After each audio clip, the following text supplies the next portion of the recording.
Okay, Ellis, it's Hartbury College.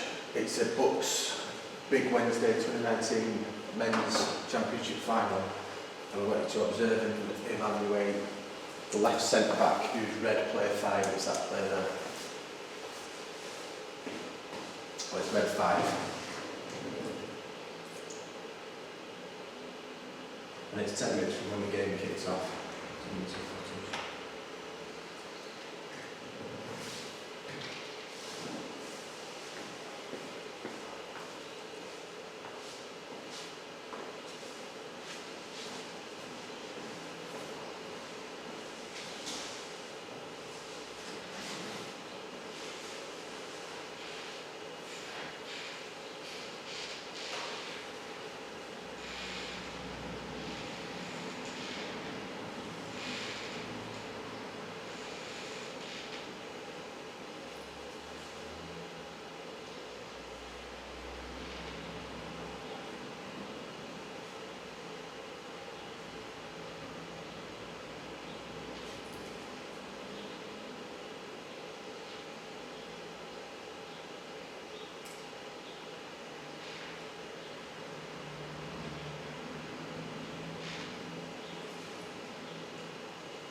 Okay, that's what we'll do now is I'll just introduce the task and then I'll turn the camera on to you so that you can start doing your API. But the task, the A-level task asks, you just observed the performance of Red 5 and it's the centre-back for Hartwick College in Bucks Big Wednesday game 2019 Men's Football Championship Final.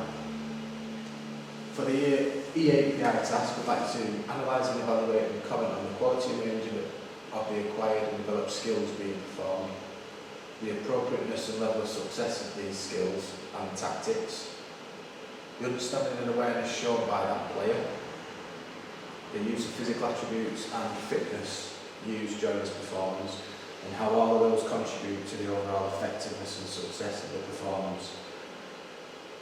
Identify within this, please, one major area of weakness of the performance that you prioritise with a long-term improvement plan and tell us why. And you should justify all of your comments through the application of relevant PE knowledge, theory and concepts. So, if you would just introduce yourself with your name and your candidate number, OCR candidate number, and then just start. Now, Yeah. my name is Ellis Smithson, candidate number 5040, and I will be analysing Hartbury's number 5 centre-back. I have identified 3 skill strengths and 3 skill weaknesses, as well as 3 tactical strengths and weaknesses, and as well as fitness strengths and weaknesses. The first skill that I saw that he demonstrated very well was jockeying of the opponent. In the OCR specification, this is a very advanced skill in the practical side of the assessments. He was able to stay close to the attacking players all of the time. This will boost his performance very well because it allows no time for the opposition to get past him. This will also mean that he can stay in the same area and occupy the area where the striker is without them being able to advance. I thought that this would be very good for his teammates as well, who can get back into position whilst he's holding them up. It's a good way to defend because it doesn't require you to be as active and make a tackle, so you're not risking committing a foul, which will relate to the national governing body rules of football, especially association football. So overall his performance was improved by this. Another strength that I identified was his positioning when defending. He could see when there was a ball that was going to be played through from the opposition side, so he actually dropped off and he anticipated that very well. He also allowed himself to give himself extra time to respond to any balls over the top, so therefore he'd be under less pressure and less likely to lose the ball. This will improve his performance yet again because he's prepared for what's going to happen and he's always one step in front of the opponent. Another strength that I identified by the centre-half was getting out of the defence. It was very good that he was doing that. As soon as the corner was taken, he was able to stride out. He was being quite vocal. You could see him being giving gestures to his players, saying that this could be an autocratic kind of leadership. He's demanding people to get out so that the opposition players are offside from the corners, which is very good because it means that the balls cannot be played back into the box because they'll be in the offside position. So this is very good that he's doing this, and it improves his performance as well as the team, so they're less likely to get the chances from crosses. Tactical weaknesses, tactical strengths that I identified was dropping off when his team had the ball. This would mean that when his partner in centre-back had the ball, he would drop off, create an option for himself. This would be very beneficial to him and his team because he can give himself the space to find someone else to pass out if he receives the ball. Also, it's good for his partner as centre-back because he can play the ball out there without having to drive forward or dribble, which could put him at risk of actually losing possession. which would be bad for his team because it would result in him leading to opposition goals or maybe chances, which is not what you want in a centre-back. It's something that you want to avoid.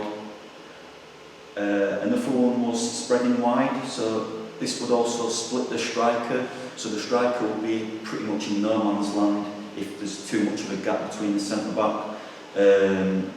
So that it's either he's got to occupy one player or the other, so either way that would mean that there'd be space for the person with the ball or it'd be space for the person without the ball, so either way it's still beneficial, and it's very important that he did this, obviously creating options all the time for his players so he can build up from the back and progress forward. Another tactical strength that I witnessed by the left centre-back was organisation. He was very good at that, as I mentioned previously. It was good leadership skills, so he's demanding his players to get out. It's very important to be organised and communicating from a centre-back position. This is due to the fact that you need to make sure that everyone has a man and is marked up, which he did very well, pointing at people, which was demonstrating his organisation skills from set pieces. So this was very good that he was doing this. That's it for tactical strengths now, so I'll move on to the fitness strengths. I thought his reaction times were very good. He was having to respond to balls being played to him in short notice at high speed. This could be due to him having been able to recruit his motor units very quickly, so this would mean that the impulse was received at the dendrites in the motor neuron, and as the impulse is travelling down the motor neuron to the axon, which is protected by myelin, then at the neuromuscular junction the acetylcholine will be secreted from the Golgi vesicles in the cells of the neuron.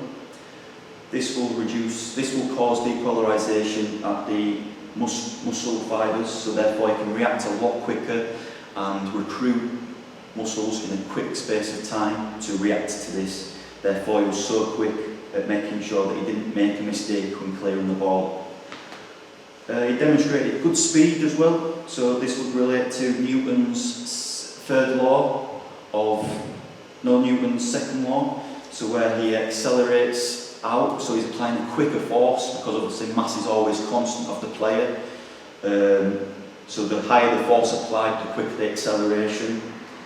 This would also refer to the inertia, law of inertia as well, because he's having to move from a stationary position in a state of inertia to move out and actually start accelerating, which would be very good for his performance because it allows him to have the edge over the opposition and get in front of him to win the ball before he does.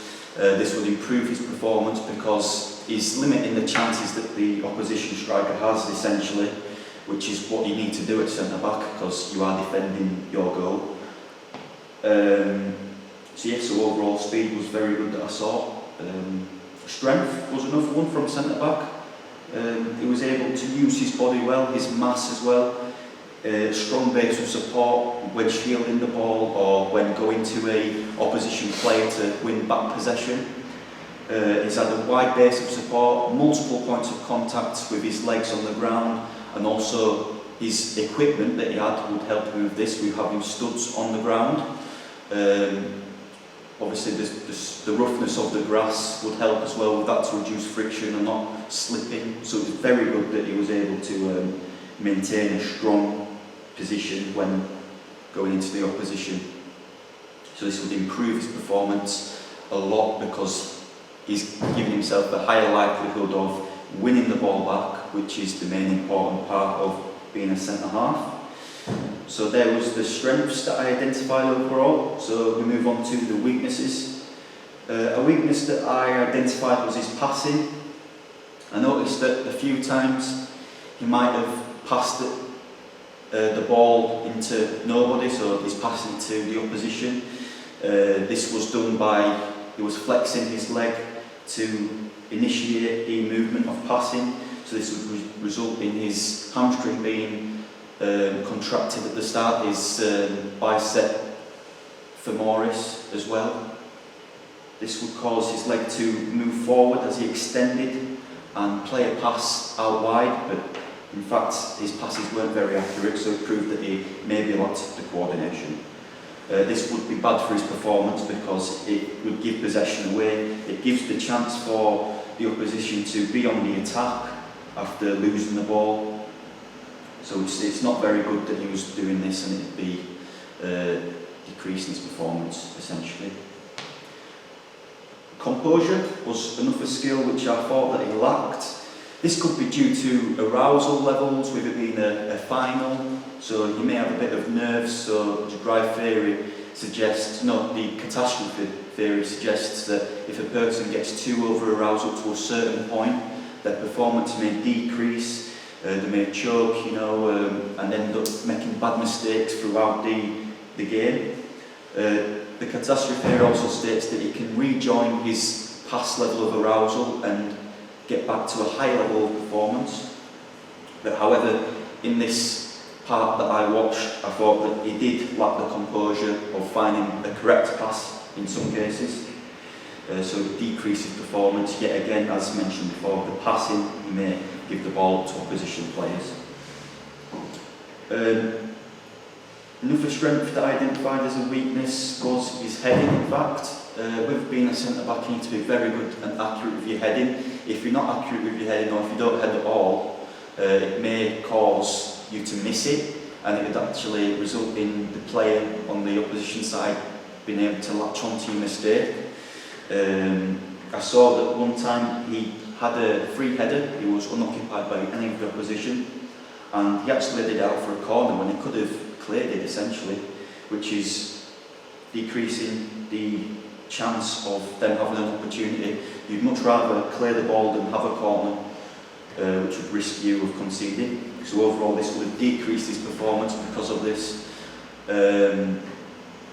because of the fact that his heading wasn't as accurate. So onto the tactical weaknesses that I identified. This was not tracking his runners. So sometimes he might have been a bit lazy. You could attribute down to this to a lack of cardiovascular endurance, so his body isn't very efficient at getting the oxygen into his body from the respiratory system as the air travels down his trachea, over his larynx, down to his bronchi, bronchioles, to his alveoli, where there'll be a low partial pressure of oxygen in the alveoli, in the capillary, so then it'll be transferred across by diffusion. Carbon dioxide is diffused out of the alveoli into the alveoli from the capillary, and then that would be transported out due to a negative pressure created by the lungs in the expiration, breathing.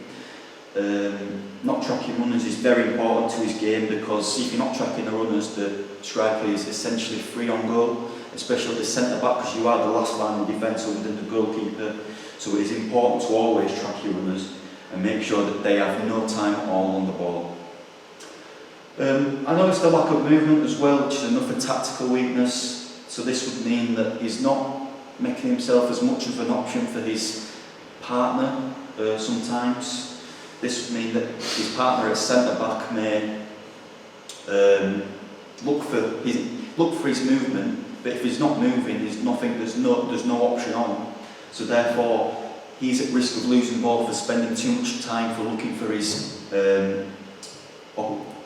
partner at centre-back. So this would decrease the performance of him, because he's not showing for his centre-back partner. The lack of movement would possibly increase the chance of them getting the ball, the opposition getting the ball. So overall that would decrease his performance. Sometimes I also noticed that he wasn't goal side of his opposite player of the striker. So this would mean that he's giving them the chance to turn away straight to the goal and get an opportunity on goal. This would decrease his performance because of that. Onto the fitness now, weaknesses. It would be that I noticed that coordination, his foot-to-eye coordination was a bit off. This could be due to him playing bad passes. which I saw.